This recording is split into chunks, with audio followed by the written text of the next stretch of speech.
When it comes to the world of video games, there's a ton of different facets to pull to enjoy the product put in front of you. Whether it's a captivating story, immense level gameplay, a jaw-dropping level of style, or whatever else you can pull from the game. That's the reason we all love games, right? Getting lost into worlds where there's so many layers to peel back depending on what you're intaking.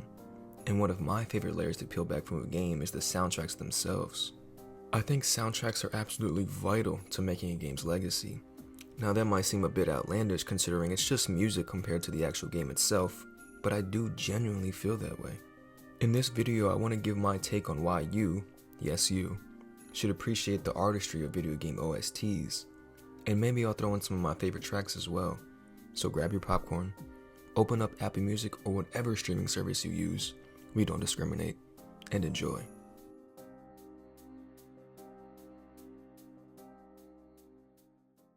One of the best things about video game music is being able to capture the identity of a game essentially in a miniature, very digestible package. And what I mean by that is you're able to re-experience moments of a video game in a track that was in the game you've played. So that 90-hour long JRPG you just played, you can reimagine those moments of the game in a certain song. I think it's awesome that these companies are putting so much time and effort into making these OSTs, as they add a whole lot of experience to playing games. Because I think video game music is made into something that the games themselves can't really capture as far as you interacting with them yourselves. The music is made as a way of almost experiencing that certain situation in a whole different light. Which is honestly awesome. It's almost if the music is telling a story in itself.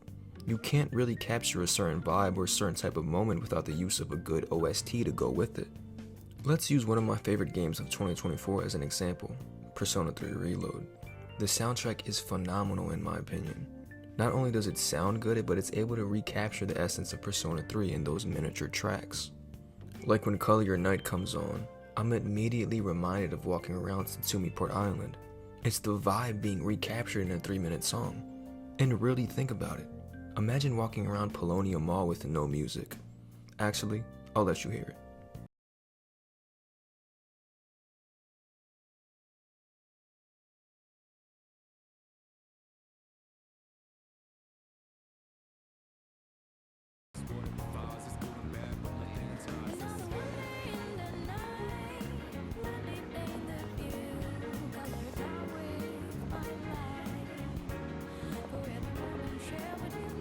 And it might seem like such a basic common idea. Well, of course music adds to the moment, but that's the thing. It adds an entire new element that, like I said previously, couldn't be captured with the actual game itself. That's why I appreciate moments and tracks like this, because it not only makes the world around you more vibrant and interactable, but it just gives you great tunes as well. And music adds another layer because not only can it make the world seem more comfy, but it adds layers to the more emotional moments of games as well. Music is a jack of all trades for video games. If you put the time in and make a good sounding track to go along with your game, you're just adding to your art. I want to give another example now. Another one of my favorite soundtracks of games I recently played was from Nier Replicant. Another phenomenal soundtrack for a lot of the same reasons. Those tracks capture the vibe and feeling of the game, and makes a lot of the exploring of the world and other places be more than just exploration. The tale of Nier Replicant is being sewn into the instrumentals and lyrics of these tracks. Not going to give any spoilers to the game, but once you realize the idea of Replicant, you understand how these tracks are telling the story. This melancholy feeling of the dreadful world you live in. Again, not only does this soundtrack do a fantastic job of capturing the game's idea, but it just sounds good at the same time. Keiichi Okabe being the lead for this soundtrack, and man did he capture the hell out of this game. Emmy Evans stealing the show with her vocals, one of my favorite tracks being Ashes of Dreams. This track is phenomenal as it's essentially a summary of the world of Nier Replicant, with the lyrics supporting that. Both examples of two soundtracks that flow fantastically well within the game and also makes imprints outside of the game. Beautiful works of art that are being captured through the songs. I think you get the idea. A lot of my favorite OSTs I've heard this year are being able to recapture the game's identity, and it makes the games more of an enjoyable experience. The process of making these tracks are just as important as the creation of the game itself. But being able to capture the identity of a game isn't the only facet of making a great game OST. Let's take it back for a minute. Let's look at those games who didn't just capture the identity, but make the identity of some games. And that's not a knock on the games or saying the games of the past aren't good or anything.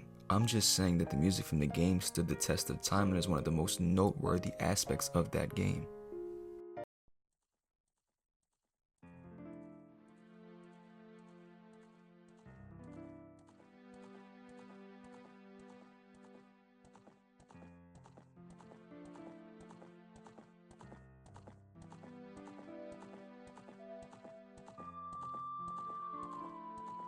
Let's look at a game like Ocarina of Time, for example.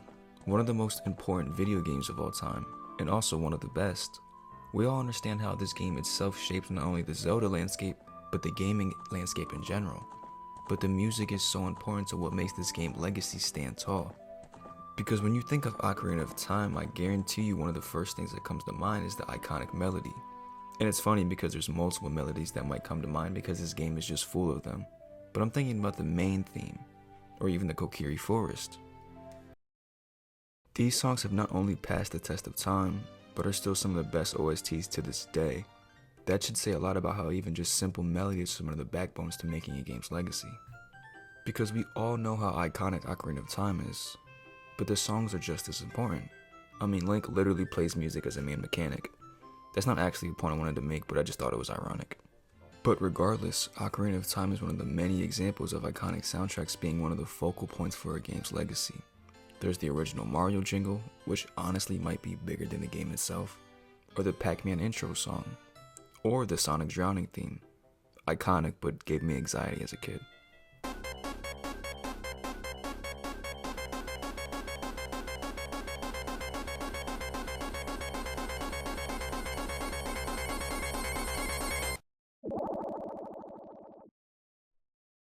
I think you understand what I'm getting at now. The important role that video game music takes in the process of making a game should never be underestimated in my eyes. It's one of those things where you might just brush to the side because maybe that's the focal point for you, and that's okay. I didn't make this video to try and sway you to prioritize the music. You can completely not care about the music when getting a game. That's completely fine. But for me, music has become one of the most important facets of being able to really connect with the game. Especially when I'm out and about, not at home playing games. If I can listen to the music on my phone, it reminds me of all the moments shared experiencing the music and the game over again. It makes me want to go back and play that game when I get home. And that fits to my point earlier of being able to experience something that the game itself can't give you. That out-of-world experience when you're not on your game. I've really learned to appreciate the creation and process of video game music over time. The amount of effort put into some of the best game OSTs should never be swept under the rug. I could really go on and on about all my favorite OST and what they do for the games they reside from, but I'd be here all day. But I just wanted to give a couple of shoutouts for some recent OSTs I've been listening to. Stellar Blade's OST is awesome. My favorite track being the Tacky theme, a crazy banger. Also wanted to give a shout out to Lies of P's OST. My favorite track probably being Feel. Some great games and OSTs I definitely recommend checking out. And what makes it better is that these two games I believe come from very much smaller studios. So seeing the love they pour into the soundtracks makes it even more enjoyable to me. Seeing that they even understand the importance of a well put together soundtrack. All in all, I think you probably understand what I'm trying to get at here. Soundtracks are vital and should always be a focal point when making a new form of art for a game in my opinion. And I hope that in the future we never stray away from well put together soundtracks. As long as we keep appreciating them, I think the studios would do the same. And that's it for this video really. I just wanted to get on here and show my love and appreciation for the art of game OSTs. And I hope that whoever watches this shares the same feeling as me in that regard. Would love to hear your favorite soundtracks and what makes them your favorite. And if you like this video, why not leave a like? It'll help out a small channel like myself a ton. And also, why not subscribe? I typically do analysis-based gaming content, planning on doing games like Nier Automata and Persona 5 Royal soon. So if that's something you're interested in, drop a sub, and check out my other content while you're at it. That's all for me. Thank you everyone for watching, and goodbye.